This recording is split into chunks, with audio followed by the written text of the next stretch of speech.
Welcome back to the channel. I'm Lana and today I am sharing with you how I am planning for 2022. I'm going to talk first about the things that I am thinking about as I'm planning for 2022 and the categories and all that jazz.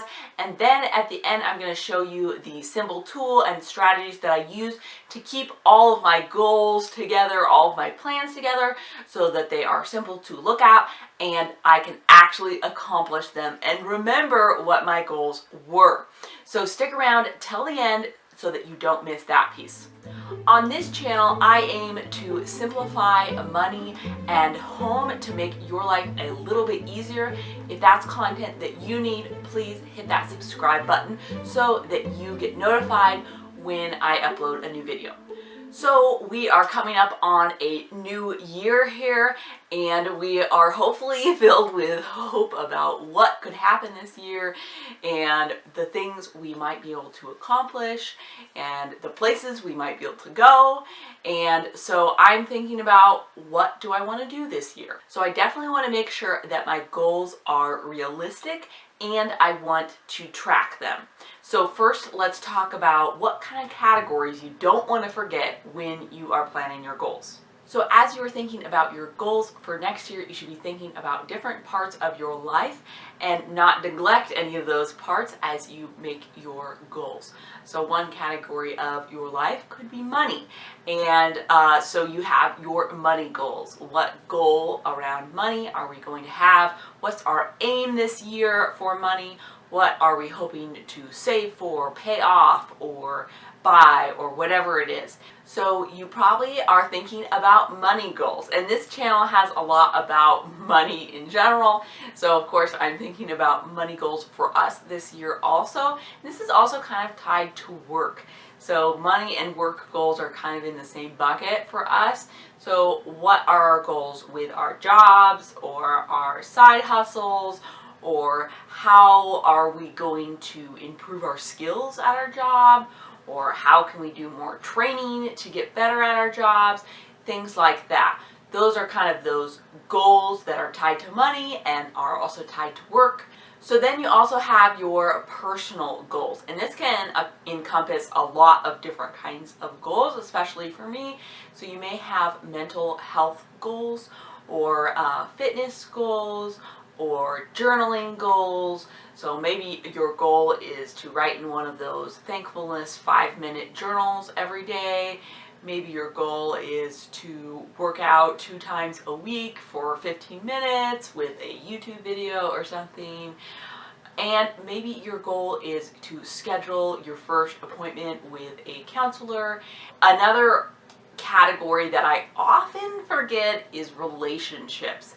So I want to think about what am I hoping to do with my relationships this year?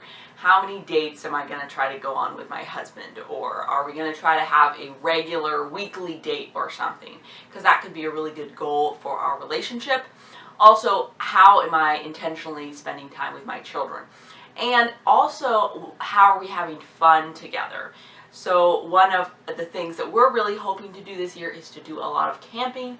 We ended up buying a camper trailer thing, and so now we are set up to go camping and we really enjoy camping.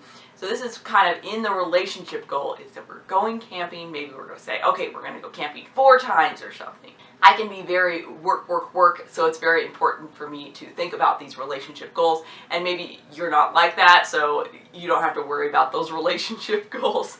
But if I don't even bring it to my attention, I'm like, okay, we're just going to work, we're going to make money, we're going to do this investment, and I'm forgetting that, you know, we need to be intentional about spending time as a married couple and time with our children that is enjoyable. So I'm writing it down, I'm making it a goal. So these goals that I was kind of talking about are kind of large goals, but I also have some exact things tied to them. So like going on a date once a week, that's a very specific goal, or saving $10,000 or paying off 1 credit card. That's very specific. And if you want to learn more about how to set your goals and actually make them happen, I have a few book recommendations, of course, because I love books. This is a really great one. Eat That Frog, 21 Great Ways to Stop Procrastinating and Get More Done in Less Time. So that's a really good one if you have problems starting your goals and you're putting things off. Definitely check out that one. My all-time favorite book about habits is this Atomic Habits by James Clear. Best $12 you could spend probably. Read it. It has so many good ideas about how to actually accomplish your habits. One of the things that was most useful to me in that book was talking about tying your habit to an action that you take every day. Like, after you eat breakfast, you will do 10 push-ups or something. Or instead of attaching a specific time to your habit, like at 7 a.m., I will do this. So in the book, they're talking about tying it to something that you're for sure going to do. Because when you have little kids, and if your life is just not ran by a clock, it's so hard to say, okay, at 7 a.m., I'm going to work out every day. Like, well, the baby's crying and hungry, so that's not going to happen. And then you lose momentum. But if you're like, okay, after I eat breakfast, I'm going to do this little thing, then it helps you remember. My favorite thing that I took away from Atomic Habits, but there are so many different strategies that are for so many different kinds of people.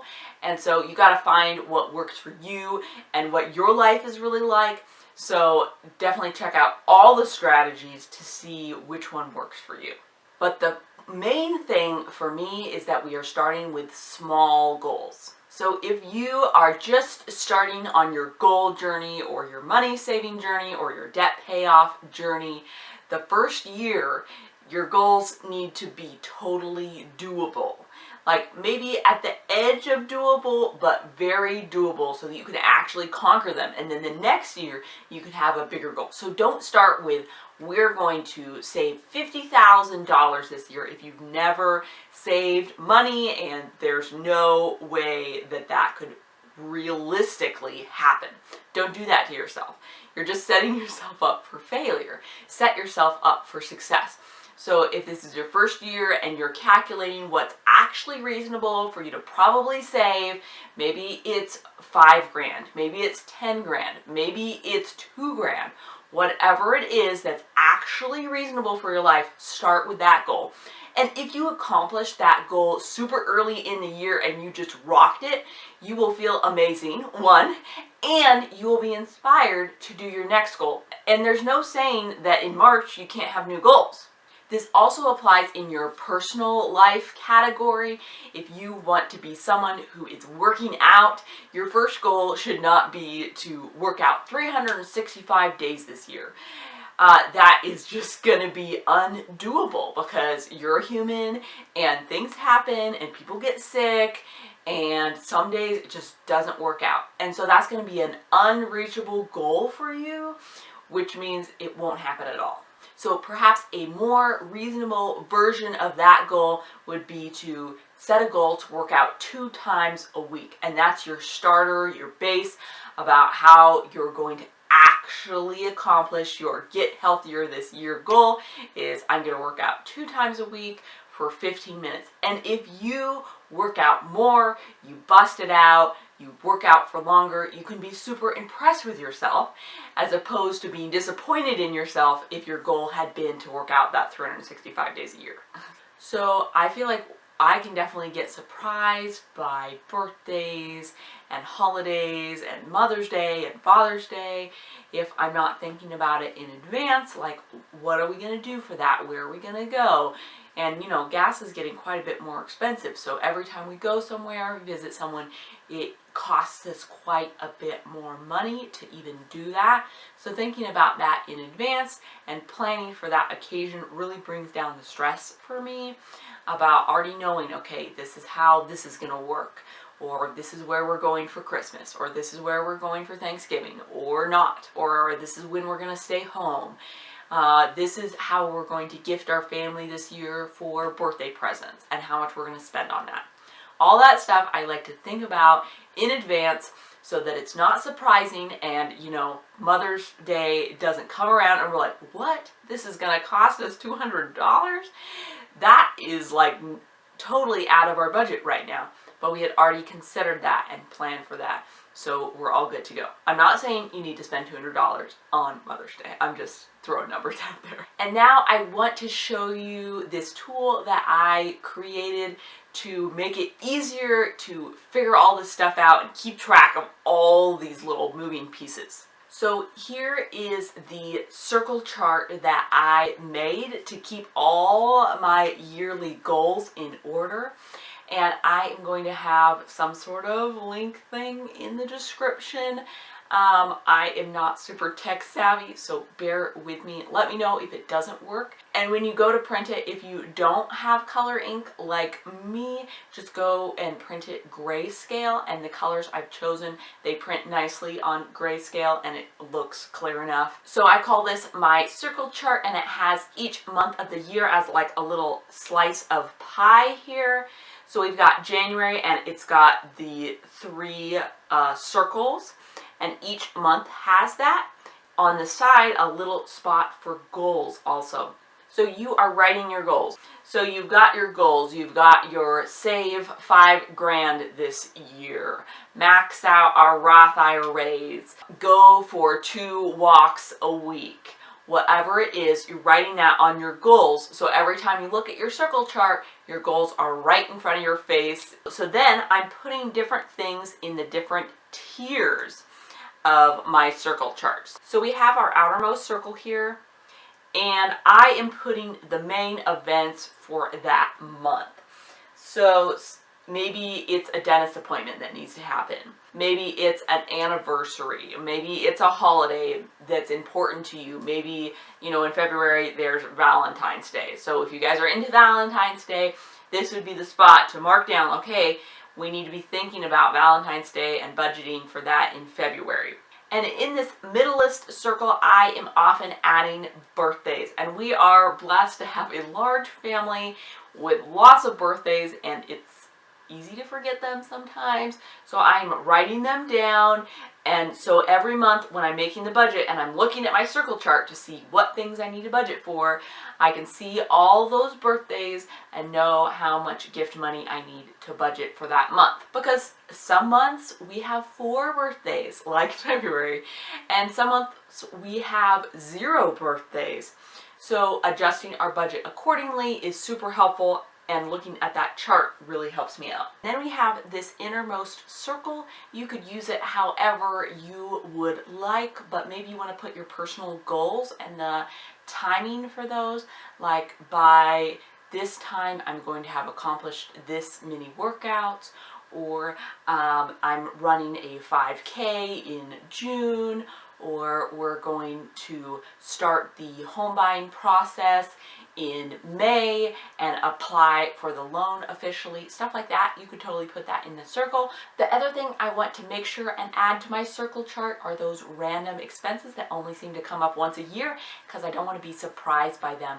So like tabs or Costco memberships or Amazon memberships, they can be a big amount and they can really bust your budget if you weren't expecting them.